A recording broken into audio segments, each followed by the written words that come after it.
మాజీ మంత్రి హరీష్ రావు చిట్ చాట్లో కీలక వ్యాఖ్యలు చేశారు. వాళ్ళు నన్ను ప్రశ్నలు అడగడం కాదు, నేనే వాళ్ళని ప్రశ్నలు అడిగానన్నారు. నేనే వాళ్ళని వందల ప్రశ్నలు అడిగానన్నారు. DGP Shivdhar Reddy, intelligence chief Mahender రెడ్డిని విచారణకు పిలవాలని డిమాండ్ చేస్తానన్నారు హరీష్ రావు. ఫోన్ ట్యాపింగ్ కేసుతో నాకు ఎలాంటి సంబంధం లేదని, ఫోన్ ట్యాపింగ్ జరిగినప్పుడు హోంమంత్రిని కాదన్నారు హరీష్ రావు.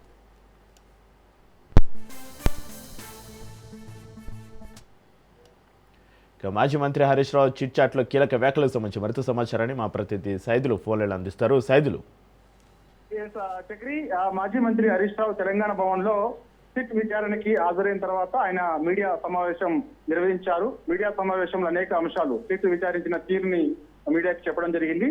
మీడియా సమావేశం ముగిసిన తర్వాత ఆయన వస్తూ మీడియా ప్రతినిధులతోటి ఆయన చిట్ చాట్ నిర్వహించారు. ఆ చిట్ చాట్ లో కొన్ని కీలక అంశాలు ఆయన మీడియాకు చెప్పడం జరిగింది. అయితే సిట్ విచారించిన తీరుకు సంబంధించి సిట్ నన్ను ప్రశ్నలు అడగడం కాదు, నేనే సిట్ ని కొన్ని వందల ప్రశ్నలు అడిగానని చెప్పేసి కూడా ఆయన చెప్పారు. గంటకు ఒక ప్రశ్న అడుగుతున్నారు, బయటికి వెళ్తున్నారు, ఫోన్లు వస్తున్నాయి. మరి ఆ ఫోన్లు రేవంత్ రెడ్డివా లేకపోతే పోలీస్ కమిషనర్ సజ్జనార్ చేస్తున్నారో నాకైతే తెలియదు, కానీ ఒకటే ఒక ప్రశ్న అడుగుతున్నారు, బయటికి పోతున్నారు, మళ్ళీ గంట తర్వాత వస్తున్నారు, మళ్ళీ అదే ప్రశ్న అడుగుతున్నారు. అడిగింది అడగడం తప్ప ఇంకోటి లేదని చెప్పేసి కూడా హరీష్ రావు చెప్పారు. దాని తర్వాత అసలు ఈ ఫోన్ ట్యాపింగ్ కి నాకు సంబంధమే లేదని చెప్పేసి కూడా ఆయన చెప్తున్నారు. ఫోన్ ట్యాపింగ్ జరిగింది గతంలోని కూడా సిట్ అధికారులు పదే పదే అంటున్నారు. కానీ అసలు నేను ఆనాడు హోమ్ మినిస్టర్ గా లేను, అసలు హోమ్ మినిస్టర్ ఉన్నది ఎవరు అనేది సిట్ అధికారులకు ఆ మాత్రం తెలియదా అని చెప్పేసి కూడా ఆయన సిట్ అధికారులను ప్రశ్నించారు. దాంతో పాటుగా అప్పుడున్నటువంటి డీజీపీగా పనిచేసినటువంటి మహేందర్ రెడ్డిని, అదేవిధంగా శివధర్ రెడ్డిని, వీళ్ళందరిని అధికారులని అసలు ఫస్ట్ విచారణ చేస్తే ఫోన్ ట్యాపింగ్ జరిగిందా లేదా అనేది తెలుస్తుందని చెప్పేసి కూడా సిట్ అధికారులకి నేనే కొన్ని సూచనలు సలహాలు ఇచ్చానని చెప్పేసి కూడా హరీష్ రావు చెప్పారు. కాబట్టి ముందుగా ఆనాడు ఉన్నటువంటి అధికారులు ఎవరైతే ఉన్నారో, అంటే టీఆర్ఎస్ పార్టీ అధికారంలో ఉన్నప్పుడు పై స్థాయిలో పనిచేసినటువంటి పోలీస్ అధికారులు ఎవరైతే ఉన్నారో వారిని విచారించినప్పుడే ఖచ్చితంగా ఈ ఫోన్ ట్యాపింగ్ జరిగిందా లేదని తెలుస్తుందని చెప్పేసి కూడా హరీష్ రావు చెప్పారు. కాబట్టి సిట్ కి సంబంధించినటువంటి అడిగినటువంటి ప్రతి ప్రశ్నకు నేను సమాధానం చెప్పాను. ఫోన్ ట్యాపింగ్ కి నాకు ఎటువంటి సంబంధం లేదు. ఇప్పటికే హైకోర్టు, అదేవిధంగా సుప్రీంకోర్టు కూడా క్లీన్ చిట్ ఇచ్చింది. కానీ కావాలని ఒక దురుద్దేశంతో రాష్ట్ర ప్రభుత్వం నాకు నిన్న నోటీసులు ఇచ్చి ఈ రోజు ఉదయం 11 గంటలకు విచారణకు రావాలని పిలిచింది. న్యాయ వ్యవస్థ పైన, చట్టం పైన నాకు గౌరవం ఉంది కాబట్టి నేను సమయం కి నేను అటెండ్ అయ్యాను. ఉదయం 11 గంటలకు నన్ను జూబ్లీ హిల్స్ లో ఉన్నటువంటి పోలీస్ స్టేషన్ కి రమ్మన్నారు.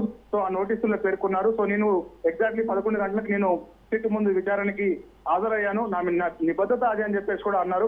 చాలా సీనియర్ నాయకుడిని, 2004 నుంచి 2023 వరకు కూడా ఎమ్మెల్యేగా నేను ఉంటున్నాను. సో చాలా సీనియర్ నాయకుడిని. సో నన్ను విచారించినటువంటి తీరు ఏదైతే ఉందో ఆ తీరునికి సంబంధించి కూడా నాకు కొంత అక్కడ ఏదో నన్ను ఇబ్బందులకు గురి చేయాలి అని చెప్పేసి అయినప్పటికీ కూడా నాకు అడిగిన ప్రతి ప్రశ్న కూడా, అంటే నన్ను అడిగినటువంటి ప్రతి ప్రశ్న కూడా నేను సమాధానం చెప్పానని చెప్పేసి కూడా హరీష్ రావు చెప్పారు. కాబట్టి ఖచ్చితంగా ఇటు రేవంత్ రెడ్డి అవలంబిస్తున్న తీరుకు సంబంధించి రాష్ట్ర ప్రజలు గమనిస్తున్నారు. కాబట్టి ఖచ్చితంగా ఇటు ఎన్ని సార్లు సిట్ చేసినా సరే నేను రాష్ట్ర ప్రభుత్వం ఇచ్చినటువంటి ప్రజలకు ఇచ్చినటువంటి హామీల పైన నిలదీస్తూనే ఉంటాను.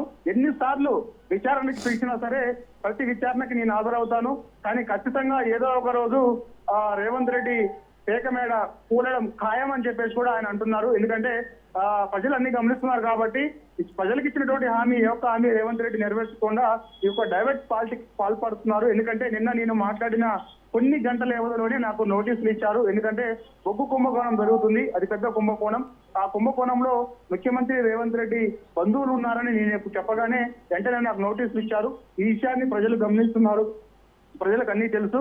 కాబట్టి ఎప్పుడు విచారణకు పిలిచినా కూడా నేను హాజరవుతాను. కానీ రేవంత్ రెడ్డి ప్రభుత్వం అవలంబిస్తున్న తీరు ఏదైతే ఉందో ఆ తీరుని మాత్రం ప్రశ్నిస్తూనే ఉంటాను ఖచ్చితంగా.